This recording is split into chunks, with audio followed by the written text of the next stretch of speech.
দর্শক, কালবেলার নির্বাচনী আয়োজন ভোটের বেলায় স্বাগতম জানাই আপনাদের। নতুন বন্দোবস্তের স্বপ্ন দেখানো এনসিপিতে বড় ভাঙনের পর আরও একটি নতুন রাজনৈতিক দল গঠিত হবে বলে এরই মধ্যে খবর প্রকাশ হয়েছে। বাংলাদেশপন্থী বামধারা রাজনৈতিক দল হিসেবে তারা আত্মপ্রকাশের প্রস্তুতি নিচ্ছে। এনসিপির কয়েক নেতাও থাকছেন নতুন এই দলে। অপরদিকে নতুন রাজনৈতিক বন্দোবস্ত গড়ার প্রতিশ্রুতি পূরণ করতে না পারার দায় স্বীকার করে এরই মধ্যে ক্ষমা চেয়েছেন এবি পার্টির চেয়ারম্যান মুজিবুর রহমান মঞ্জু। এই স্বাভাবিকভাবেই জনমনে প্রশ্ন তৈরি হয়েছে, কেন বারবার নতুন বন্দোবস্ত মুখ থুবড়ে পড়ছে? এসব প্রশ্নের উত্তর খোঁজার চেষ্টা করব আজ। অনুষ্ঠানের পুরোটা সময় জুড়ে আপনাদের সঙ্গে আছি আমি রনি রেজা, এবং আলোচনা করবার জন্য স্টুডিওতে আছেন প্রবীণ রাজনীতিবিদ সিপিবির সাবেক সাধারণ সম্পাদক রুইন হোসেন প্রিন্স। স্বাগতম আপনাকে। জি, ধন্যবাদ আপনাকে। ভাই, যেমনটি বলছিলাম যে একের পর এক নতুন বন্দোবস্তের স্বপ্ন দেখিয়ে আবার সেগুলো মুখ থুবড়ে পড়ছে, এটি আসলে দাঁড়াতে পারছে না কেন? আপনার কি মনে হয়? আপনাকে ধন্যবাদ, যারা শুনছেন তাদেরকে ধন্যবাদ জানাই। আমার খুব ছোট্ট বিবেচনা, এই জিনিসটাকে যদি খুব আমরা সহজভাবে বিবেচনা করতাম এবং এখনও যদি করি, তাহলে এই যে দুটি বিষয়ের আপনি শুরুতে অবতারণা করলেন, এর উত্তরটা সহজ হয়ে যায়। সেটা কেমন? প্রথমে আপনি বললেন যে নতুন একটি রাজনৈতিক দলের খবর আসছে সামনে, এবং যেটা পত্রিকার মাধ্যমে জানা গেল যে এর মধ্যে অনেকে আছেন যারা গণ অভ্যুত্থানের সময় দায়িত্ব পালন করেছেন, এবং এদের পরিচয়ের মধ্যে শুধুমাত্র ছাত্র ছিল এমন না, তারা কোনো কোনো ছাত্র সংগঠনের সাথেও ছিল। কিন্তু তাদের একটা বিরাট অংশ নিজেদেরকে প্রধান পরিচয় দেয় যে গণ অভ্যুত্থানের অন্যতম ভূমিকা পালন করেছেন। আমাকে যদি বলেন, আমি এই যে স্বাভাবিক কেন বললাম, যে দেখুন এইবারের যে গণ অভ্যুত্থানটা সংগঠিত হলো, সেটা কিন্তু প্রথমে চোখের সামনে আসে, কেউ কেউ বলার চেষ্টা করে 36 দিনের। কিন্তু আমি জিনিসটাকে খুব আর একভাবেই বলি যে রাজনৈতিক দলগুলো আমরা যেভাবে আন্দোলন করেছি, সেটা যদি হিসাব করেন তাহলে দেখবেন 5036 দিনের বেশি দিনেই কিন্তু আন্দোলন আমরা করেছি। আমি বর্তমান যে কর্তৃত্ববাদী স্বৈরাচারী রেজিমের কথা, যাদের বিরুদ্ধে আমরা আন্দোলন করলাম, আমি তাদের কথা বলছি। এখন এই দীর্ঘ সংগ্রাম সবটাই তো এটার সাথে জড়িত, এটা মনে রাখতে হবে। এবং আমাদের যে ছাত্র বন্ধুদের এইবারের যে আন্দোলনে ছিল ওই যে মেধা এবং কোটার বিষয়টা, এর আগেও আপনারা দেখবেন বিগত দিনের শাসকদের সময়ে এর আগেও কিন্তু একটা আন্দোলন হয়েছে এই ধরনের, এই কোটা নিয়ে 18 সালে। হ্যাঁ, আরেকটা আন্দোলন হয়েছে এরপরে নিরাপদ সড়কের আন্দোলন, যেটা আমি বলছি যে তরুণ ছাত্রদেরকে নিজস্ব আন্দোলন। কিন্তু এই যে আন্দোলন যারা করলো বিভিন্ন সময়ে, তারা যদি আমরা বুঝতাম, আমি সর্বশেষ বলছি, রাজনৈতিক দলগুলো তো আছে, বিভিন্ন শ্রেণী পেশার মানুষ আছে, আমরা যারা করেছিলাম আমাদের নিজস্ব রাজনীতি আছে, আমরা বিজয় হলে আমাদের রাজনীতিকেই সামনে আনতে চাইব জনসমর্থন নিয়ে। আর এই যে অন্য যারা আন্দোলন করলো, তারা যদি আন্দোলনের মধ্য দিয়েই নিজস্ব একটা টিম গড়ে তুলতে পারত এবং তার যদি সুনির্দিষ্ট কতগুলো লক্ষ্য আগে থেকে স্থির করতে পারত, তাহলে কিন্তু গণ অভ্যুত্থানের পরে হয়তোবা এদের বিরাট অংশ মিলিয়ে একটা যদি সংগঠন দল করার ইচ্ছা থাকতো, একটাই করতে পারত। কিন্তু আপনি একটু সমস্ত তথ্য এখনও কিন্তু পর্যাপ্ত না। তারপরও দেখবেন যারা ছাত্রদের নিরপেক্ষ, মানে দলবিহীন, আমি কোড আনকোড বললাম, নামধারীরা যারা এই আন্দোলনের সাথে ছিল এবং পত্র পত্রিকায় বিভিন্ন জায়গায় যারা সামনে এসেছে, দিন দিন খবর বেরোলো যে আসলে এদের মধ্যে বিরাট অংশ ছিল কোনো না কোনো ছাত্র সংগঠন বা কোনো কোনো রাজনীতির লোক। তাহলে কিন্তু এরকম দল নিরপেক্ষ ব্যক্তি ছিল না। আচ্ছা, ছিল সামান্য মাত্র কয়েকজন, আমি যারা সামনে আসছে তাই।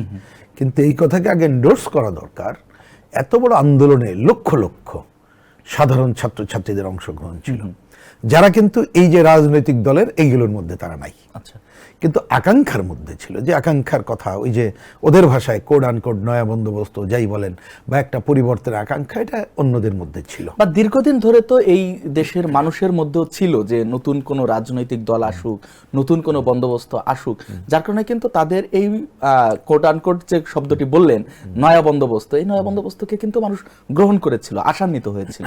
এটা ঠিক। এই যে মুক্তিযুদ্ধের সময়ে আমরা দেখেছি যে শাসন ক্ষমতায় ছিল যারা, তারা এখনো রাজনীতিতে আছে, মুক্তিযুদ্ধের বিরোধিতাকারী শক্তি। এবং তারপরে দেখবেন যে আওয়ামী লীগ ক্ষমতায় ছিল, বিএনপি ক্ষমতায় ছিল, জাতীয় পার্টি ক্ষমতায় ছিল, এবং ওই স্বাধীনতা বিরোধী জামাত ইসলামও বিএনপির সাথে তো যুক্ত হয়েছিল, একেবারেই ক্ষমতাই ছিল, মন্ত্রিসভায় ছিলেন। কিন্তু এই যে দলগুলো, তারা তো জনগণের আকাঙ্ক্ষা পূরণ করতে পারেনি, এবং এই আকাঙ্ক্ষাটা কিন্তু সাধারণ আকাঙ্ক্ষা না, মুক্তিযুদ্ধের মধ্য দিয়ে অর্জিত দেশের মানুষের কাছে আকাঙ্ক্ষা। তার ধরেন একটা খুব, আমি ছোট্ট করে খালি এই পয়েন্টটা বলে রাখি, একটা তো মানুষের ডেভেলপমেন্টের আকাঙ্ক্ষা থাকবে, ডেভেলপমেন্টের পরে ডিস্ট্রিবিউশন, যেটাকে শোষণ মুক্তির কথা। এবং এইবারও কিন্তু শেষ দিকে এসে দুইটা বক্তব্য সামনে আসছিল, এটা গণতন্ত্র, বৈষম্যহীনতা, অবশ্যই। তা সুতরাং মানুষ যখন একটা পরিবর্তন হয়, মুক্তিযুদ্ধের পরে একটা ব্যাপক আকাঙ্ক্ষা ছিল, 90-এর গণঅভ্যুত্থানের পরে একটা আকাঙ্ক্ষা ছিল, এইবারের গণঅভ্যুত্থানের পরে আকাঙ্ক্ষা, তো এই আকাঙ্ক্ষাটা স্বাভাবিক। তারপরে এসে আকাঙ্ক্ষা আরো বেশি হয় ওই কারণে, যেহেতু বিগত দিনে তাদের আকাঙ্ক্ষাগুলো পূরণ হয়নি। এখন আমি যে কথা বলছিলাম, এই আকাঙ্ক্ষা পূরণ তাহলে না হওয়ার ক্ষেত্রে কি ছিল? যে রাজনৈতিক দল বিগত দিনে শাসন করেছে, তাদেরকে তো মানুষ দেখেছে, সুতরাং তাদের প্রতি অত ভরসা আর করতে পারে না। আর আমরা বামপন্থীরা, প্রগতিশীলরা, যে এই রাজনীতির যে দ্বিদলীয় মেরুকরণের ধারার বাইরে বিকল্প শক্তি সমাবেশ গড়ে তুলতে কথা এখনো বলছি, আগেও বলেছি, কিন্তু এখনো পর্যন্ত মানুষের কাছে দৃশ্যমান বিকল্প হতে পারেনি।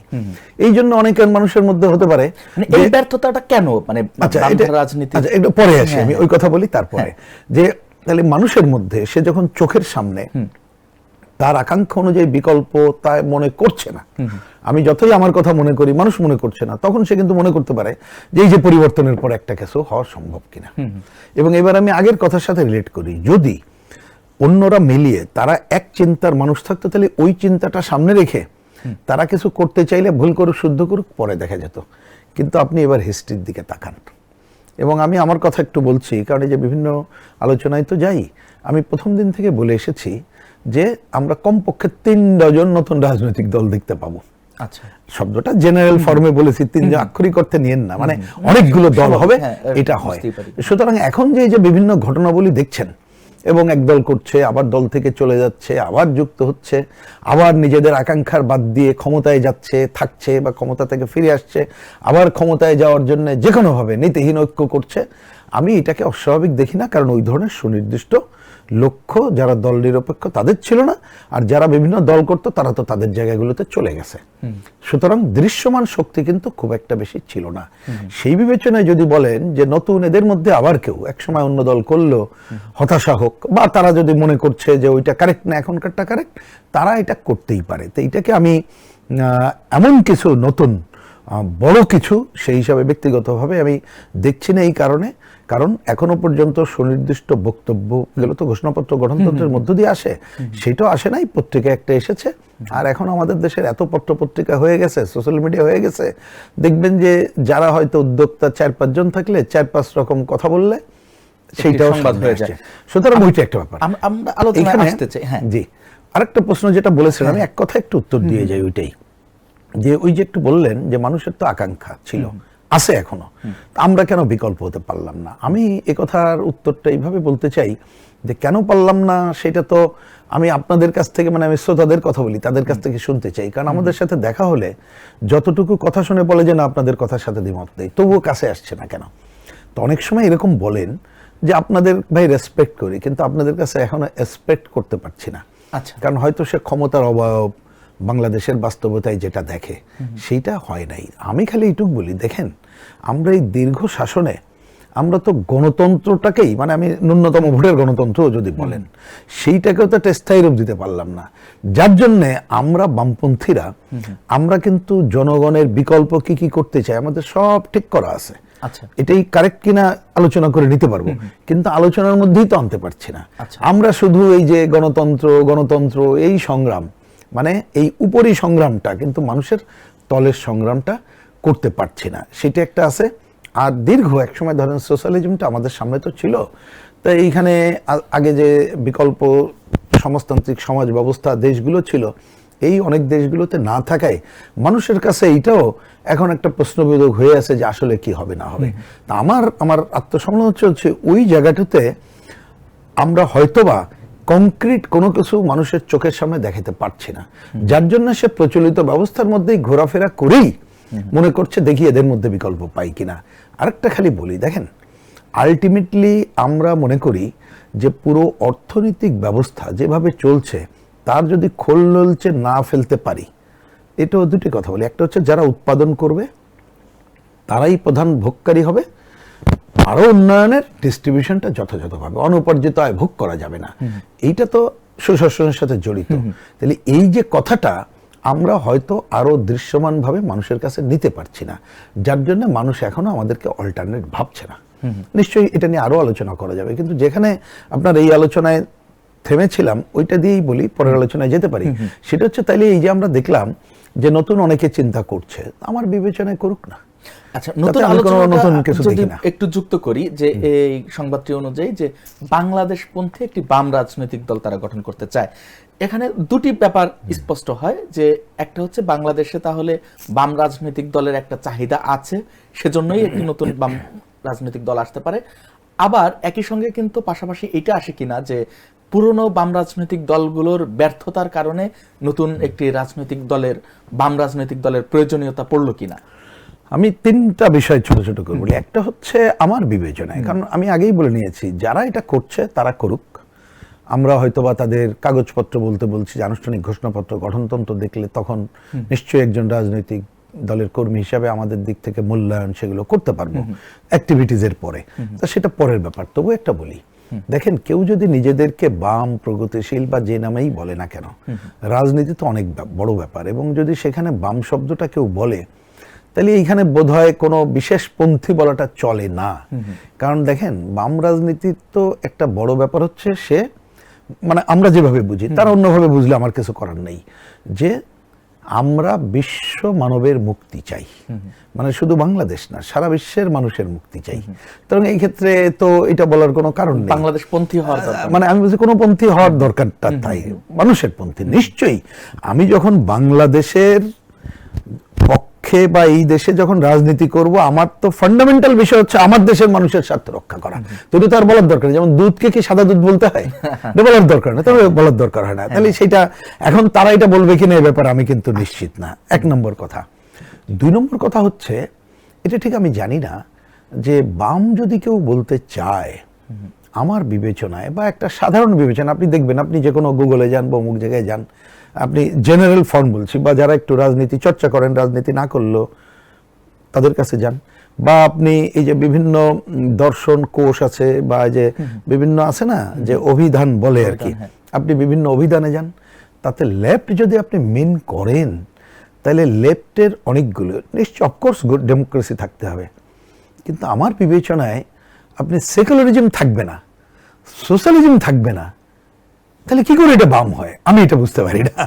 আমি কথাটা এই কারণে বললাম, আমি ঠিক এখনো জানি না, কিন্তু একটা ফটোকার্ডই সম্ভবত বলে, ওই যে ছবিতে যেটা আসে, কালকে দেখলাম তারা কয়টা 3টা না 4টা না 5টা পয়েন্ট বলছে, তাতে আমি সেকুলারিজমও দেখলাম না, সমাজতন্ত্রও দেখলাম না, তা আমি জানি না এটা কি করে বাম হয়। গেল লাস্ট পয়েন্ট, আপনি আরেকটা বলেছিলেন যে তাহলে কি বাংলাদেশের অন্য বামরা ব্যর্থ হচ্ছে। এখন আমার পয়েন্ট এখানে দুইটা, নিশ্চয়ই যারা এটা করছেন তারা যে বিভিন্ন বামপন্থী যে রাজনৈতিক দলগুলো আছে, যেমন আমি তো আমার দলকে তো দাবি করি যে অফকোর্স আমরা বামপন্থী এবং বামপন্থী রাজনৈতিক দল, এবং বাংলাদেশের এখনকার বাস্তবতায় আপনি অবয়বেও আমরা এই সবচেয়ে বড় দল, এটা স্বাভাবিক। এবং আমি পরিষ্কার করে বলি, আমরা বামপন্থী, আমরা সমাজতন্ত্রী, এই জায়গা থেকে কেউ আমাদের পিছু হটাতে পারবে না, এটা মনেই করি। এবং আমরা বাংলাদেশে আর যারা প্রকৃত বাম বলতে সেখানে তার of course democracy, of course secularism, of course সমাজতন্ত্র এবং তার যে মতাদর্শ এটা থাকতে হবে, এবং কোন শ্রেণী, সেই শ্রেণীর পক্ষে সে কিনা শ্রমজীবী মেহনতি মানুষ, এই জায়গায় নিয়ে অন্য যারা রাজনীতি করে আমাদের পথের ডিফারেন্স থাকতে পারে, মতের, কিন্তু ওই ভিত্তি যারা থাকে সেটা বাম দল হোক, বাম নামধারী গ্রুপ হোক, তাদের সাথে আমরা ঐক্য যেতে চাই। সুতরাং এইখানে কেউ নিশ্চয়ই এই প্রচলিত এদেরকে তারা মনে করছে যে তারা পারে নাই, এই জন্য হয়তো চলে গেছে, কিন্তু তাদের মনে করা দিয়ে তো সব হয় না, মানুষই শেষ বেলায় বিবেচনা করবে। জি, যদি বলি 24-এর গণ অভ্যুত্থানের পরে দক্ষিণপন্থার একটি উত্থান স্পষ্ট, এই স্বাভাবিকভাবে দক্ষিণপন্থার উত্থান ডানের উত্থানে বামের পতনটাকে নিশ্চিত করে কিনা, বা এর যে ভারসাম্যহীন অবস্থা এটির জন্য মানে কি কি ইস্যুকে আপনি দায়ী করবেন? না, প্রথমত এটা আপনি খুবই কারেক্ট বলছেন যে গণ অভ্যুত্থানে তো নানা অংশ ছিল, আমি আগেই বলেছি। এখানে যেমন বামপন্থীরা ছিল, সাধারণ মানুষ ছিল, এখানে আমাদের অন্যান্য প্রচলিত রাজনৈতিক দলগুলো ছিল বলতে আমি বলেছি কিন্তু দীর্ঘ লড়াই, নট 36 দিন, আমি যেটাকে বলেছি কমপক্ষে 5036 দিন। তা সেই জায়গায় ডানপন্থী শক্তি তারা ওই যে একটা শব্দ চলে আসছে, আমি খুব অপছন্দ শব্দ, তো মুখে চলে আসবে, তলে তলে, যেটা বলে নানাভাবে তারা ক্ষমতাসীনদের সাথে যোগসাযোগ করেছিল, কিন্তু আলটিমেটলি দক্ষিণপন্থার উত্থানের ক্ষেত্রে তারা একটা বড় ভূমিকা পালন করেছে। এটা এখন তো দৃশ্যমান। আগে যাদেরকে নিরপেক্ষ চিন্তা করা গেছে ওই অবয়বে ছিল, এখন দেখা যাচ্ছে তাদের একেবারেই সিলমারা, বিশেষ উদ্দেশ্য প্রণীত। এবং শুধু বাংলাদেশ না, এদের সাথে বিদেশ, সাম্রাজ্যবাদ, আরো অংশ জড়িত কিনা সেই প্রশ্ন কিন্তু এখন চলে আসছে এবং অনেক প্রমাণ সামনে চলে আসছে।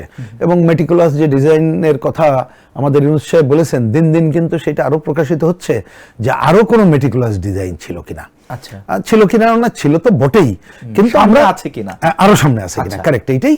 কিন্তু মানুষের যে অংশগ্রহণ ছিল সেটাকে কেউ অস্বীকার করতে পারবে না, এটাই। তো এখন এইরকম যখন ধরে নেন আপনি এই ধরনের একটা দক্ষিণপন্থা বা অন্য একটা উত্থান ঘটে, তখন প্রচলিত যদি কিছু থাকে তাহলে সেটা শেষ হয়ে যাচ্ছে, এটা বলার কোনো কারণ নেই।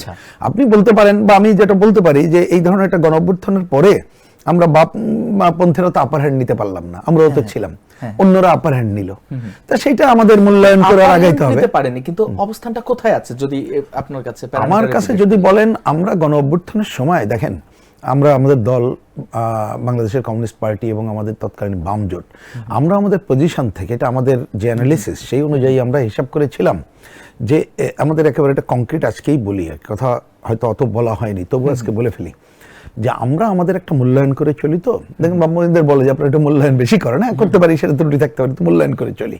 আমরা আমাদের একটা মূল্যায়নই আছে যে এর আগে যে এই যে সাধারণ নিরপেক্ষ যে আন্দোলনগুলো দেখেছিলাম আমি, তার মানে কোটা সংস্কার আন্দোলন, সড়কের আন্দোলন মিন করছি, যে এই আন্দোলন ঠিকই ছিল, কিন্তু আমরা পরে দেখেছি এর নেপথ্যে দক্ষিণপন্থী প্রতিক্রিয়াশীল শক্তি ছিল, যার জন্য আমাদের পলিটিক্যাল পজিশন ছিল আমরা আমাদের নিজস্ব অবস্থান বজায় রেখে আন্দোলনে অংশ নেব, তাই আমরা করেছি, ক্লিয়ার। কিন্তু শক্তির ভারসাম্য আমাদের থেকে ওরা উপরে চলে গেছে বলেই আজকে তারা আপার হ্যান্ড নিয়েছে, এই জন্য আমরা পারিনি। সুতরাং এটা আমি ব্যর্থতা বলছি না, আমি সফল হতে পারিনি, সেটাই হচ্ছে প্রধান বিষয়। কিন্তু যদি সাময়িক কেউ সফল হয়, তাতে বামপন্থা মোটেই পিছু হটে না, বরঞ্চ আমি এই জিনিসটা দেখতে পাচ্ছি।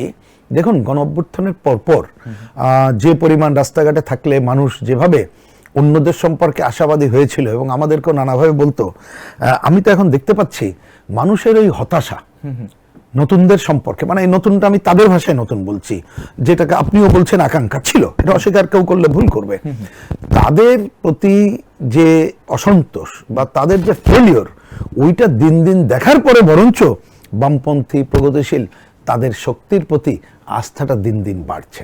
সেটা হয়তো আপ টু দ্য মার্ক যেতে পারেনি, কিন্তু আমি এইখানে কোনো ক্ষতির কিছু দেখছি না, বরঞ্চ দিন দিন বামপন্থীরা তাদের নিজস্ব অবস্থান বজায় রেখে এই যে মুভমেন্ট ছিল সেটাকেই সঠিক প্রমাণিত হচ্ছে।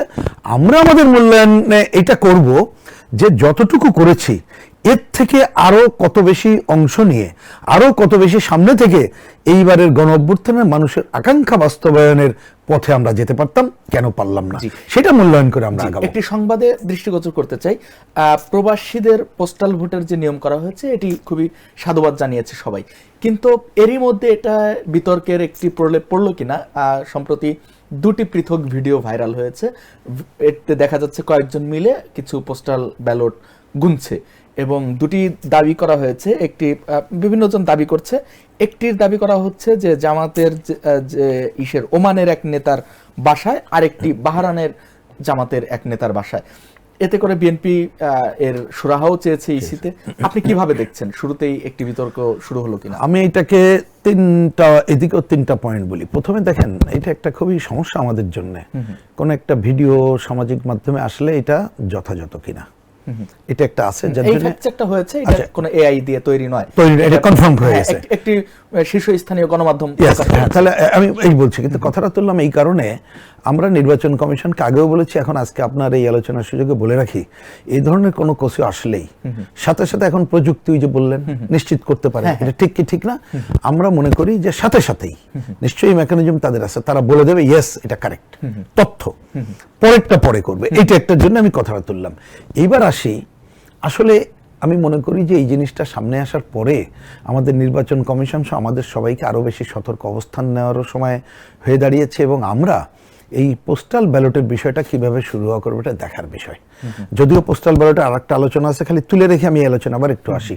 সেটা হচ্ছে এই যে আমি পত্রিকায় দেখলাম কত, এটা 15 লক্ষের উপরে সম্ভবত, তার মধ্যে একটা বিরাট অংশ আছে বিদেশ, আর একটা আছে আমাদের দেশের মধ্যে যারা দায়িত্ব পালন করবেন, এই সমস্ত মিলাই টিলে আছে, জরুরি সেবায় যারা থাকবেন। হ্যাঁ, তাহলে এই যে ব্যালটটা তাদের কাছে গেলে প্রকৃতপক্ষে তিনি ভোটটা কিভাবে দিচ্ছেন, আপনি পোস্ট অফিসের মাধ্যমে আসলে ঠিক মতো পোস্ট অফিসে যত জায়গায় যাচ্ছেন কিনা, গেলেও গুনবেন কিভাবে, এইটা বড় গুরুত্বপূর্ণ। এই ব্যাপারে আমার মনে হয় আরো স্বচ্ছ করা দরকার। যে অভিযোগটা ইতিমধ্যে উঠেছে এটাকে তদন্ত করা দরকার, তদন্ত করলে শাস্তির ব্যবস্থায় আনতে হবে, এবং যাতে আর না ঘটতে পারে নির্বাচন কমিশনকে ব্যবস্থা করতে হবে। কিন্তু এই আলোচনার একটা ছোট্ট তোলা দরকার যে আমাদের ভোটের যে সময় এবং এখানে গণভোট যেটাকে আমরা অপ্রয়োজনীয় মনে করছি, হয়তো এখনকার আলোচনা পর একদিন আলোচনা করা যাবে, সেইখানে এই দুইটা ব্যালট মিলাই দীর্ঘ সময় যদি লাগে, এটাও কিন্তু ম্যানিপুলেশনের একটা অস্ত্র। আমরা বিগত দিনে দেখছি অনেক সময় যে ভোটের লাইন জ্যাম করে যারা নিরীহ ভোটাররা তাদেরকে আসতে দেওয়া হয় না, তাহলে এটা করা মানে হচ্ছে তাহলে একেবারে হার্ডকোর দলীয়রাই ভোট দেবে, এবং এই ব্যাপারে কারা ভূমিকা নিতে পারে সময় বলে দেবে। তার মানে আমি বলছি যে পোস্টাল ব্যালটের ঘটনাটাও যেন আমাদের নির্বাচনের ম্যানিপুলেশন, যেটাকে প্রশাসনিক কারসাজি বলে, তার একটা সুযোগ যাতে না করে দেয়, এইটা নির্বাচন কমিশনকে নিশ্চিত করতে হবে। এবং আমি মনে করি এ বিষয়ে নির্বাচন কমিশন দ্রুততার সাথে তাদের ব্যাখ্যাগুলো দেবে, প্রয়োজনে রাজনৈতিক দলগুলোর সাথে কথা বলে এ ব্যাপারে মতামত নিয়ে আমরা কি করবো এটা বলতে হবে। আমরা কাউকে ভোটাধিকার দিতে পারি, কিন্তু ভোটাধিকার দেওয়াটা যদি এক ধরনের স্বেচ্ছাচারিতা বা প্রশাসনিক কারসাজির সুযোগ করে দেয়, তাহলে এ ব্যাপারে আমাদের রিভিজিট করতে হবে বলে আমি মনে করি। জি, ধন্যবাদ। আজকে সাবেক তথ্য ও সম্প্রচার মন্ত্রী উপদেষ্টা যিনি ছিলেন মাহফুজ আলম, তিনি বলেছেন যে তিনি শেষ 4 মাস কাজ করতে পারেননি, তাকে কাজ করতে দেওয়া হয়নি। সরকারে থাকার পরেও, মন্ত্রিসভার দায়িত্বে থাকার পরেও কাজ করতে দেয় না কারা, যদিও তিনি এ বিষয়ে কিছু স্পষ্ট করেননি। আপনার কি মনে হয় এভাবে হলে তো মানে রাষ্ট্র কাঠামো চলবে কিভাবে? আমার কাছে মনে হয় এটা খুব গ্রহণযোগ্য কথা না। আচ্ছা, এই কারণে, কারণ কি বলে যে আমাদের ইউনূস সাহেব তো যার কথা বললেন ওনাকে তো বিদেশেই পরিচয় করাই দিছিল মাস্টার মাইন্ড হিসাবে। হ্যাঁ, এবং আমরা তো দু একটা সময় ওনাদের আমন্ত্রণে গিয়েছি, তাতে তো প্রভাব প্রতিপত্তি কম দেখিনি। আচ্ছা, আমরা বিভিন্ন সময় তো কম কিছু দেখিনি। আচ্ছা, এখন উনি কি করতে চেয়েছে কি করতে দেয়নি সেটা তো আমরা সুনির্দিষ্ট জানি না।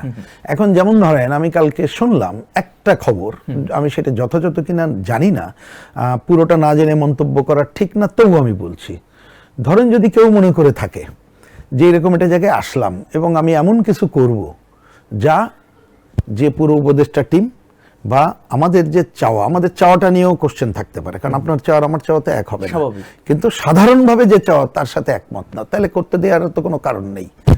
যেমন ধরেন অন্তর্বর্তীকালীন সরকার তা শুরুতে যাওয়ার পরে এমন এমন ঘটনাবলী আমরা দেখলাম, তারপরে কিন্তু আমরা সবাই মিলে তাদেরকে বলেছি যে বাবারে আর দরকার নাই, দ্রুততম সময় নির্বাচন ব্যবস্থা সংস্কার, একটা ভালো নির্বাচন দাও, কারণ অন্য তো কিছু আগাইতে পারলো না, বরঞ্চ অনেক ক্ষেত্রে আমাদের পিছিয়ে চলে আসছে। তো সুতরাং সেই রকম একটা জায়গায় নিশ্চয়ই এমন কিছু করতে চেয়েছে যেটা উপদেষ্টা পরিষদ একমত হয় নাই। আচ্ছা, তো সুতরাং আমি এটাকে খুব এই ধরনের আলোচনাকে গুরুত্ব দিতে চাই না, বরঞ্চ যদি নৈতিকতার কথা কেউ বলতে চায়, যারা ইতিমধ্যে বিদায় নিয়েছে বা যারা আছে তাদের সম্পর্কে দুর্নীতি সম ক্ষমতা অপব্যবহার অনেক অভিযোগ আছে, সেই বিষয়গুলো খোলসা করা দরকার স্বচ্ছতার স্বার্থে। আমরা মানুষের স্বচ্ছতা বলি, জবাবদিহিতা নিশ্চিত করার কথা বলি, এরাও বলেছিলেন কিন্তু আপনার আমার স্বচ্ছতা জবাবদিহিতা নিশ্চিত হয়, আয়ের হিসাব দিবেন এটাই বলেছেন শুরুতে, পেয়েছেন আপনি, এখন দেননি, হয়তো কবে দেবেন জানি না। আমাদের আগে তো এটা তো প্রফেসর ইউনূস সাহেবের শুরু করা দরকার, ওনার বিরুদ্ধে তো কত অভিযোগ, যিনি ক্ষমতায় এসে দায়িত্ব নেওয়ার পরে নিজের মামলা প্রত্যাহার থেকে শুরু করে কতগুলো কি বলে আপনার ওই যে অনুমতি নিয়ে নিলেন বিভিন্ন বিশ্ববিদ্যালয়, আরো কত কি নিয়ম মেনেই তো এগুলো দিয়েছেন। নিয়ম মেনে হলে তাহলে অন্যরা হলো না কেন? হবে বাইদাবাই হবে না বাইদাবাই হলে তো উনারটা আগে নিলেন কেন? সেটা উনি হাজির করুন। আমি বলছি এই সব কিছুর উত্তর ওনারা ক্ষমতায় থাকতে যদি দেন তাহলে এইটা একটা ভালো নিদর্শন হবে। তাই না হলে মনে রাখেন, বাংলাদেশে কোনো না কোনো সময় সবাইকে, আপনি আমি সহ সবাইকেই এক ধরনের কৈফিয়ত দিতে হবে। স্বচ্ছতার বাইরে আমরা কেউ কিন্তু থাকতে পারবো না। কারণ ওই যে আপনি আজকেরও আলোচনা যে পরিবর্তনের আকাঙ্ক্ষা বলেছেন, আমাদের সব পরিবর্তনের মধ্যে এই আকাঙ্ক্ষা কিন্তু সবসময় আছে স্বচ্ছতা, জবাবদিহিতা সব পর্যায়ে নিশ্চিত করা। তা আমি বরঞ্চ ওনাদেরকে বলবো, ওনারা দয়া করে যদি নিজেদের স্বচ্ছতা, জবাবদিহিতা মানে ওনারা কি করেছেন, যে অভিযোগগুলো আছে সে ব্যাপারে কি কি করেছেন সেটা বলেন। আর ওনার সুনির্দিষ্ট কথা থাকলে বলুক, সেটা বলার অধিকার ওনার আছে, আমি সেটা মনে করি। আপনি ভালো নির্বাচনের কথা বলছিলেন, আমাদের প্রধান উপদেষ্টাও নানা সময় বলেছেন যে উনি ইতিহাসের একটি সেরা নির্বাচন উপহার দিতে চান।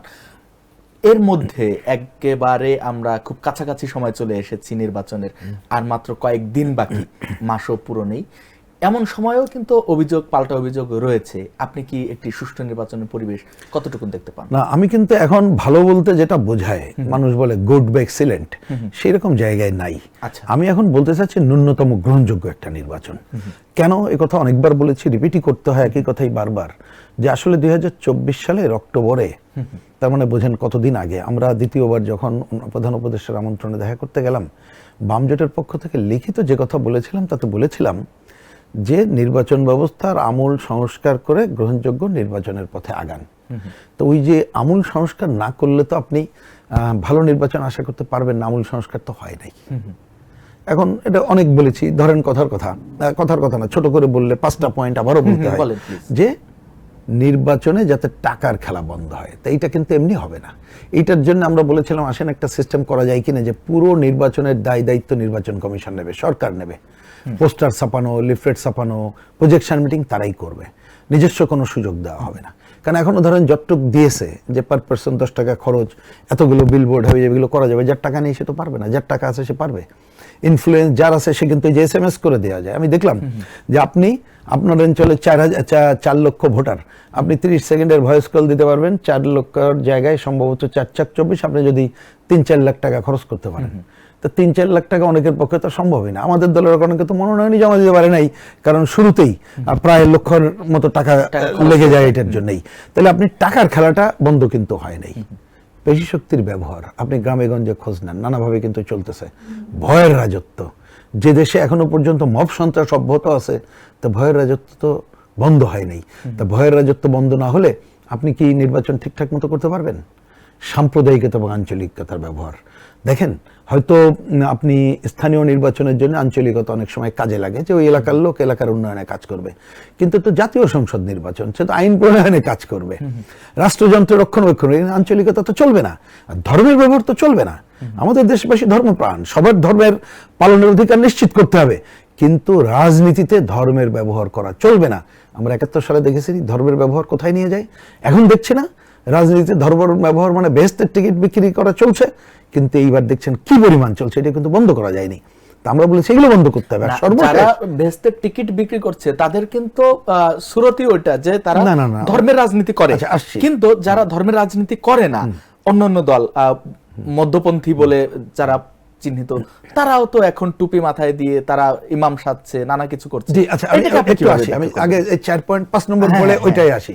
এই যে আমি 4টা আগে বললাম, টাকার খেলা, পেশি শক্তি, ভয়ের রাজত্ব বন্ধ, সাম্প্রদায়িকতা এবং আঞ্চলিকতার অপব্যবহার, আরেকটা হচ্ছে প্রশাসনিক কারসাজি।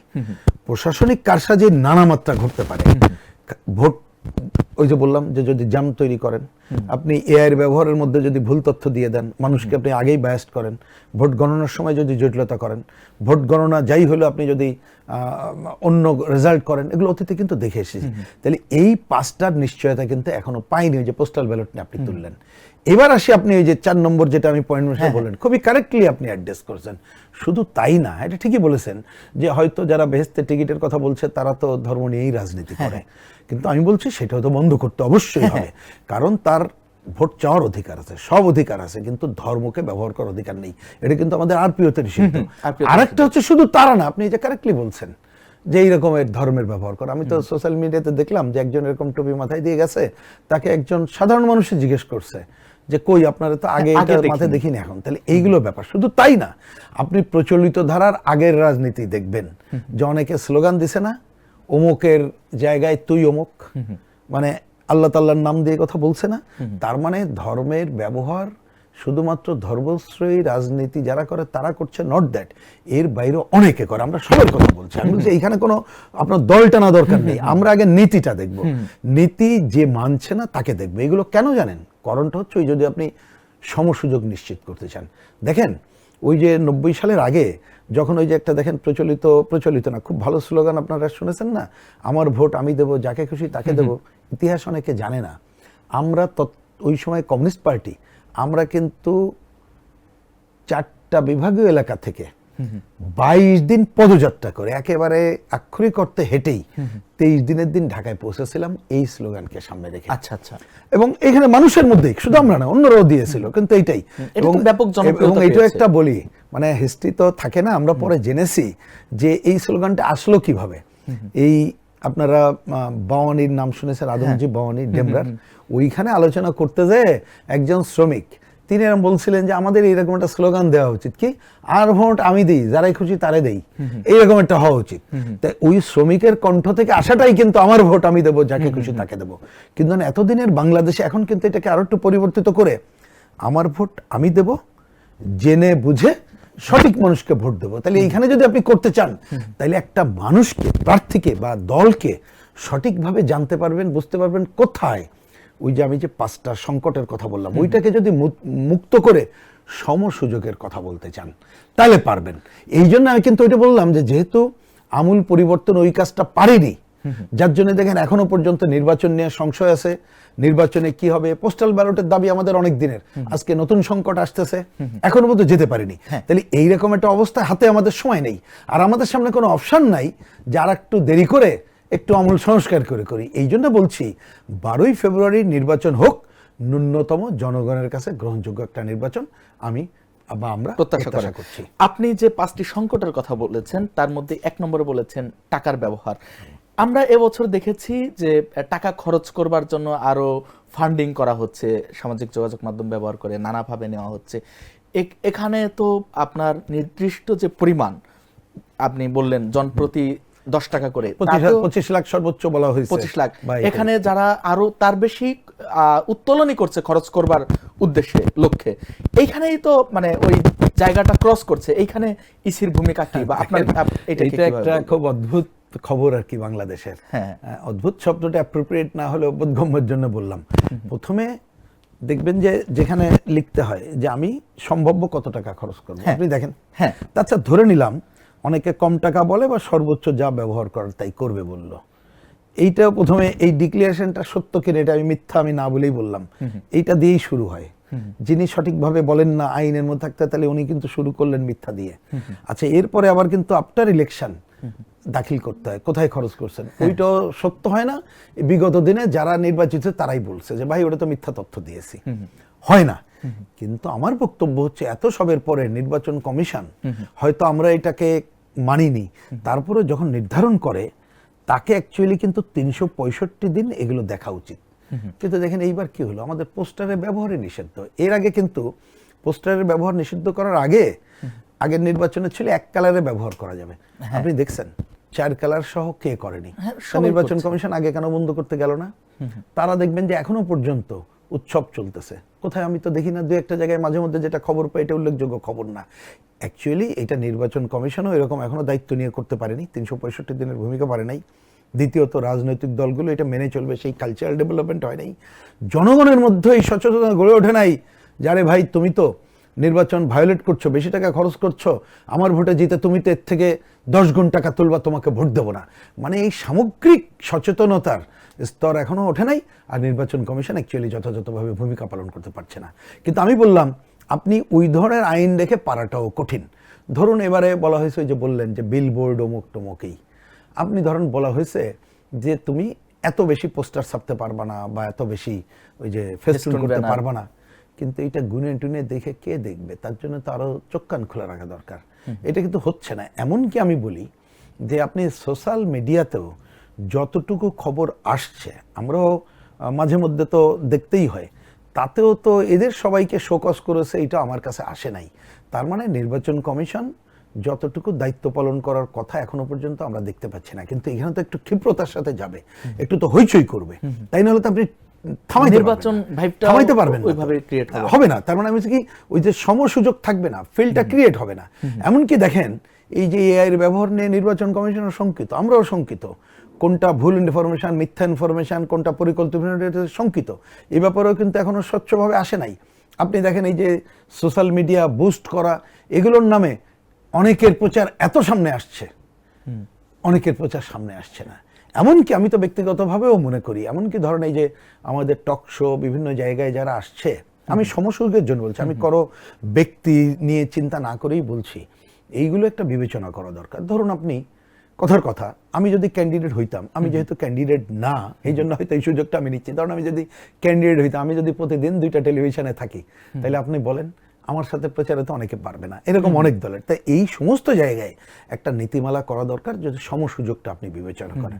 তাই না হলে কিন্তু ওই যে বললাম, একটা মানুষ জেনে বুঝে ভালোভাবে তার নিজের ভোট প্রয়োগ করতে পারবে না। এইবার আমরা অতটা পারবো না, কিন্তু যতটুকু ভালোভাবেই করা দরকার।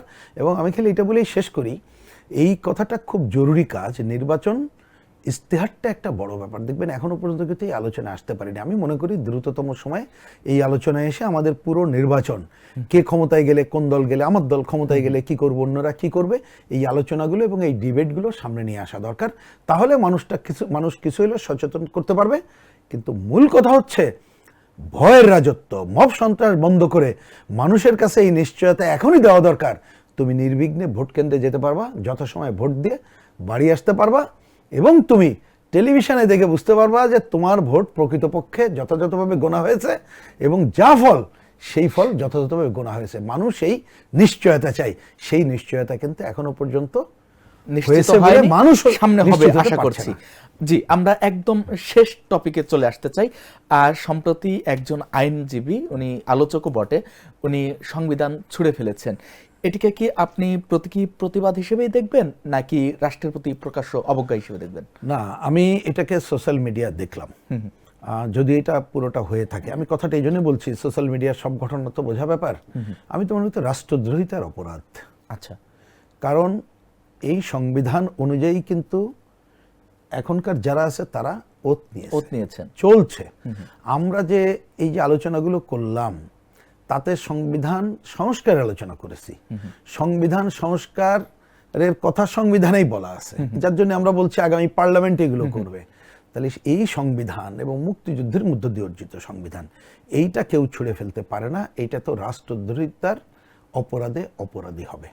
সুতরাং এইটাকে আমি মনে করি হালকা করে দেখার কোনো কারণ নেই। হ্যাঁ, নিশ্চয়ই আমার মত বলতে পারি, ধরুন এই সংবিধানে অনেক অসম্পূর্ণতা আছে। আমি এই কথাটা আমরা আমাদের দলের থেকে অনেকবার বলেছি।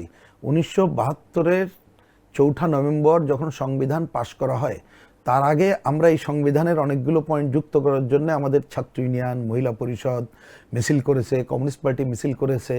পরে যদি আমার তারিখ ভুল নয় 18ই অক্টোবর আমরা প্রেস কনফারেন্স করে আমাদের লিখিত ওই 72-এর সংবিধানে কি কি দুর্বলতা, কি কি করা দরকার, সেটাও দিয়েছি গভর্নমেন্টের কাছে। কিছু সংযোজন করেছে, কিছু করে নাই, যার জন্য বামপন্থীরা বহুদিন ধরে সংগ্রাম করছি যে 72-এর সংবিধানের মূল ভিত্তি ঠিক রেখে তার অসম্পূর্ণতা দূর করতে হবে, তার মানে সংস্কার করতে হবে।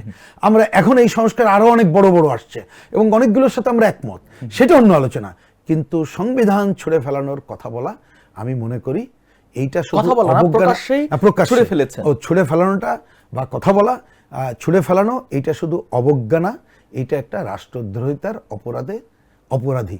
আমি মনে করি এ ব্যাপারে যেই করুক না কেন, কে করেছে এটা আমার কাছে এজেন্ডা আগে না, সে আপনি করেন আর আমি করেন, এইটাকে যারা রাষ্ট্রের দায়িত্বপ্রাপ্ত সরকার, তাকেই এ ব্যাপারে দৃঢ়তার সাথে ভূমিকা নেওয়া দরকার। না হলে বাংলাদেশকে এই ধরনের, যারা এই ধরনের কাজ করতে পারে, তারা এক ধরনের নৈরাজ্যকার অবস্থায় দেশকে নিয়ে আসতে চায় এবং তারা আসলে বাংলাদেশকে মানে না, এটা আমাদের মনে রাখতে হবে। জি, ধন্যবাদ আপনাকে এতক্ষণ সময় দেওয়ার জন্য। দর্শক, ধন্যবাদ জানাই আপনাদেরও এতক্ষণ সঙ্গে থাকবার জন্য। আজকের মতো বিদায় নিচ্ছি। আগামী পর্বে দেখা হবে নতুন কোনো অতিথি নিয়ে, আলোচনা করব নতুন কোনো বিষয়ে। সঙ্গে থাকুন।